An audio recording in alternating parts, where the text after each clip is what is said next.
হাতে মাত্র আর দুদিন, তারপরই বিয়ের পিঁড়িতে বসবেন কৌশাম্বী চক্রবর্তী ও অদ্রিত রায়। শেষ মুহূর্তের প্রস্তুতিও একেবারে তুঙ্গে। তারই মাঝেই যুগলে আইবুড়ো ভাত খেলেন হবু দম্পতি। সেই ছবিও ইনস্টাগ্রামে শেয়ার করেছেন অভিনেত্রী।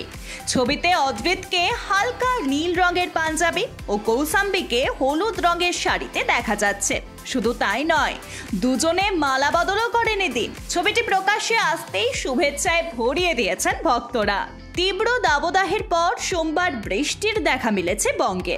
বৈশাখের প্রথম বৃষ্টিতে স্বস্তির নিঃশ্বাস ফেলেছে বঙ্গবাসী। কিন্তু এই বৃষ্টিতেই নাজেহাল হতে হলো অভিনেত্রী ঋতুপর্ণা সেনগুপ্তকে। জলমগ্ন রাস্তায় নেমে পড়লেন নায়িকা। কিন্তু কেন? আসল ঘটনাটা খোলসা করে বলা যাক তাহলে। সোমবার শুটিং ছিল ঋতুপর্ণার। সেই শুটিংয়ে প্যাক আপ হয় সন্ধ্যের পর। কিন্তু ততক্ষণে যে মুষলধারে বৃষ্টি নেমেছে কলকাতায়। স্টুডিও থেকে বেরিয়ে অভিনেত্রী দেখেন জল জমে গিয়েছে রাস্তা জুড়ে। কিন্তু বাড়ি পৌঁছতে তো হবেই, আর তাই নেমে পড়লেন বৃষ্টির জমা জলে। গুটি গুটি পায়ে হেঁটে পৌঁছে যান গাড়ির দরজার সামনে। সেই ভিডিও নিজেই প্রকাশ্যে এনেছেন ঋতুপর্ণা। সম্প্রতি তালি সিনেমায় বৃহল্লতার ভূমিকায় অভিনয় করতে দেখা গিয়েছিল সুস্মিতা সেনকে। সমাজের পিছিয়ে পড়া মানুষের হয়ে গৌরী সাওয়ান্তের অসামান্য লড়াইকে পর্দায় তুলে ধরেছিলেন অভিনেত্রী। এবার এলজিবিটিকিউ সম্প্রদায়কে শ্রদ্ধা জানিয়ে র্যাম্পে হাঁটলেন সুস্মিতা সেন। বম্বে টাইমস ফ্যাশন উইকের মঞ্চে বধূ বেশে ধরা দিয়েছিলেন সুস্মিতা। পরনে সাদা সোনালি লেহেঙ্গা, মাথায় ওড়না, হাতে কালিরা, খোপায় সাদা ফুলের সাজে সজ্জিত হয়ে এদিন র্যাম্পে হাঁটেন বঙ্গকন্যা।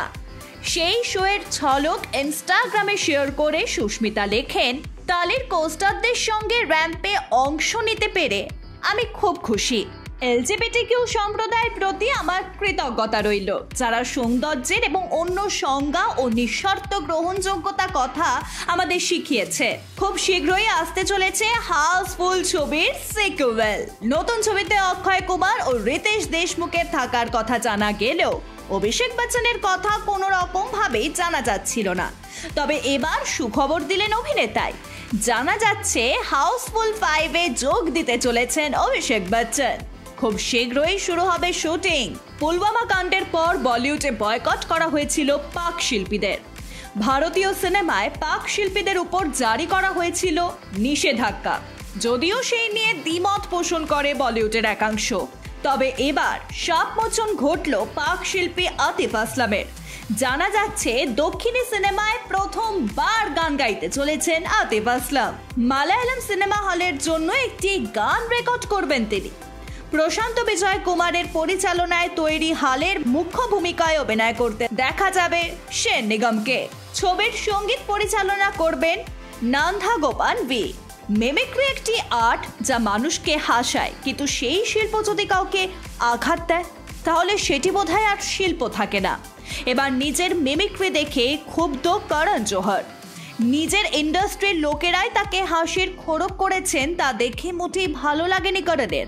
ঘটনার সূত্রপাত একটি জনপ্রিয় চ্যানেলের শো থেকে, ম্যাডনেস মচায়েগে ইন্ডিয়া কো হাসায়েগে প্রোমো থেকেই।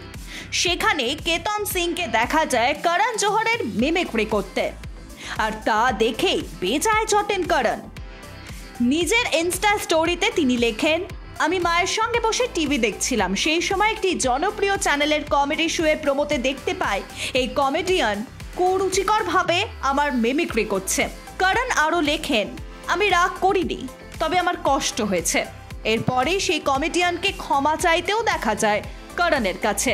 প্রায়শই খবরের শিরোনামে থাকেন বলিউডের কুইন অর্থাৎ কঙ্গনা রানাউত। নিজের বেফাঁস মন্তব্যের জেরে ট্রোলও হতে হয় তাকে।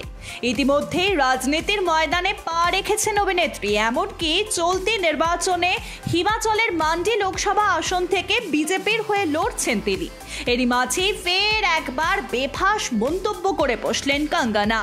অভিনেত্রীর মতে অমিতাভ বচ্চনের পর ইন্ডাস্ট্রিতে যদি কেউ চূড়ান্ত ভালোবাসা এবং সম্মান পেয়ে থাকেন তাহলে সেটি নাকি তিনি। কঙ্গনার এহেন মন্তব্য নিয়ে আপাতত শোরগোল নেট পাড়ায়। সম্প্রতি একটি কনসার্টে গান গেয়েছিলেন হানি সিং, সেখানেই নিজের জীবনের এক অতীতকে তুলে আনলেন গায়ক। এদিন মঞ্চে গান গাইবার আগেই তিনি বলেন, আমার জীবনে 5টি বছর নষ্ট হয়েছে গাঁজার কারণে। আমি তরুণ প্রজন্মকে অনুরোধ করছি, নেশা থেকে বিরত থাকুন, কেউ নেশা করবেন না দয়া করে।